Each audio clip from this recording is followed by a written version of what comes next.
ازيك يا حبايب قلبي، وحشتوني كتير كتير. النهاردة نعمل أجمد شوربة جمبري اسكندراني في الدنيا.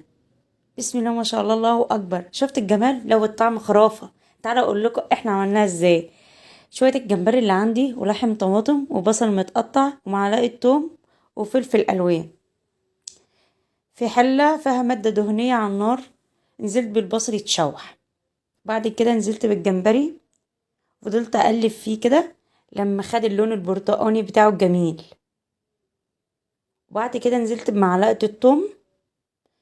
بتودي في حاجة تانية الثوم عامة مع أي مأكولات بحرية، تحفة تحفة، طعم والريحة حاجة خطيرة كده. واديتها تقليبة. وبعد كده نزلت بلحم الطماطم، وبعد كده الفلفل المتقطع الألوان، وزودت مية.